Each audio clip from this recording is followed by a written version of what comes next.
ராமனின் திரு அவதாரம். தனக்கு குழந்தை பேறு வேண்டும் என கேட்ட தசரதனுக்கு வசிட்ட முனிவன் கலைக்கோட்டு முனிவரால் மகவு வேண்டும் வேள்வி செய்க என்றான். தேவர்கள் அசுரர்கள் என்பவரை இவ்வுலகில் முதலில் பெற்று தந்தவன் காசிபன் எனும் முனிவன். காசிபனாகி சிரஞ்சீவி முனிவனின் மைந்தன் விபாண்டசன் என்பவன். அவன் சிவபெருமானும் புகழத்தக்க தவமுடையவன். அவனின் மைந்தனே மான்கொம்பு முனியாகிய கலைக்கோட்டு முனிவனானான். கலைக்கோட்டு முனிவன் பிரம்மனுக்கு நிகரானவன். அவனை மனிதன் என்று கூறினால் மற்ற மனிதர்கள் விலங்குக்கு சமமாகி விடுவர். அப்படி ஒரு தவம் செய்தவன் ஆவான்.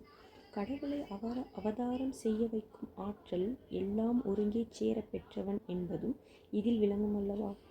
மனுக்குலத்தில் உத்தானபாதன் எனும் அரசனின் மகன் ரோமபதன் என்பான். அவன் நாடு பற்பல ஆண்டுகள் மழையில்லாமல் வறண்டது. முனிவர்கள் பலர் வந்தனர். மழைக்கான வேள்வியும் நடந்தது. ஆனால் மழை மட்டும் பெய்யவில்லை. எல்லா முனிவர்களும் ஒருமித்த குரலில் ஒன்று சொன்னார்கள். கலைக்கோட்டு முனிவன் வந்தால்தான் இனி மழை பொழியும் என்று கூறிவிட்டனர். அம்முனிவரை அழைப்பது எப்படி என எண்ணினான். அவனுடைய அரண்மனை பணிப்பெண்கள் நாங்கள் அந்த பணியை செய்கிறோம் என ஒத்துக்கொண்டனர். காட்டிலேயே வளர்ந்த கலைக்கோட்டு முனிவனுக்கு பெண்கள் எப்படி இருப்பார்கள் என்றே தெரியாது. இப்பெண்களோ எல்லா கலைகளிலும் தேர்ந்தவர்கள். அவர்கள் முனிவர் தனித்திருக்கும் போது சென்று இனிய பண்டங்கள், பட்டாடை அணிகலன்கள், சுகந்தமான பொருட்கள் எல்லாம் காட்டி முனிவருக்கு அதிசயத்தை உண்டு பண்ணினார்கள். மாயம் தீர்வதற்கு முன்பே ரோமபதனை நாட்டிற்கும் அழைத்து வந்து விட்டார்கள். காட்டு எல்லை கடந்து நாட்டு எல்லையில் கால் வைத்ததுமே மழை பெரிய அளவில் பெய்தது. வேத மந்திரம் ஓதி முனிவர்கள் வேள்வி செய்தும் வராத மழை இம்முனிவன் கால் பட்டதுமே பெய்யுமானால் அவனுக்கும் இறைவனுக்கும் வேறுபாடில்லை என உணர்ந்தான் அரசன். உடனே ரோமபதன் தன் பாசத்துக்குரிய மகளை அந்த முனி பத்தினியாக இருக்குமாறு செய்ய திருமணமும் முடித்து வைத்தான். பெய்யாத இயற்கையை மனதில் நினைக்காமலே பெய்யும்படி செய்யும் தவம் உள்ளவனாதலால் மகப்பேறு பாசத்தில் கடவுளை பிறக்க வைக்க முடியும் என்பதுதான் வசிட்ட முனிவன் எண்ணமாயிருந்தது. தசரதன் ரோமபதன் எனும் சிற்றரசனை நாடிச் சென்று இச்செய்தி கூறினான். இதற்காக இவ்வளவு தூரம் சக்கரவர்த்தி வரவேண்டுமா? செய்தி சொல்லி அனுப்பினாலே செய்ய கடன்பட்டுள்ளேன் என்று பணிவுரை கூறி தசரதனை திரும்பிச் செல்ல வைத்தான். கலைக்கோட்டு முனிவனிடம் தயரதன் பெருமையெல்லாம் கூறி அயோத்திக்கு எழுந்தருள வேண்டுமென வேண்டினான். கடவுள் சித்தம் அதுவாக இருப்பதால் முனிவனும் ஏற்றுக்கொண்டான். அயோத்தி வந்து தன்னை அழைத்த காரணத்தை முனிவன் கேட்டான். மகப்பேறு வேள்விக்காக என்று கூறிட முனிவனும் ஏற்றுக்கொண்டான். எல்லா சிறப்போடும் வேள்விச்சாலை அமைத்து வேள்வி நடந்தது. வேள்வி குண்டத்தின் உள்ளிருந்து ஒரு பூதம் வெளிப்பட்டு தங்க பாத்திரத்தில் அமுதம் ஏந்தி வந்து முனிவன் அருகில் வைத்து மறைந்தது.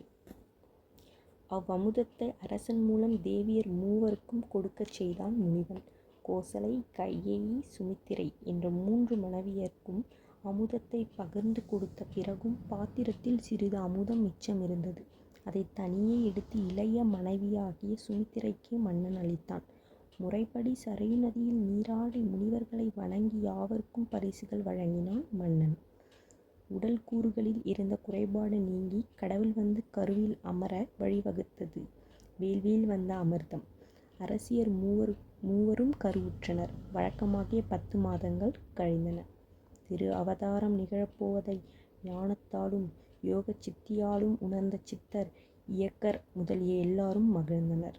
விண்ணில் உள்ள கிரகங்கள் நன்னிலைகளில் நிற்கவும் கடக ராசியில் புனர்பூச நட்சத்திரத்தில் ஒரு ஆண்மகவை கோசலை ஈன்றாள். கடகராசி மட்டுமல்ல, கடக லக்னத்திலும் முதல் குழந்தை பிறந்தது.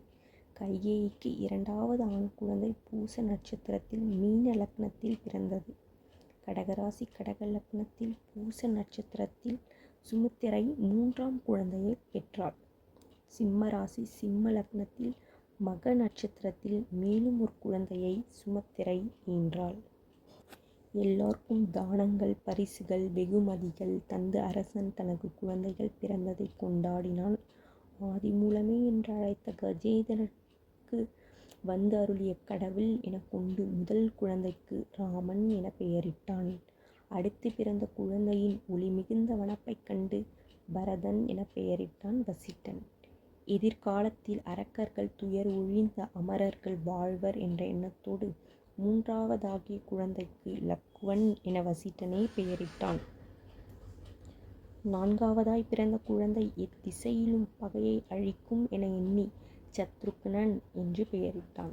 அரசனாக போகும் ராமனை அரசியல் தெரிந்த கைகேயியிடமும் பரதனை கோசலையிடமும் கொடுத்து வளர்க்கச் செய்தான் தசரதன்.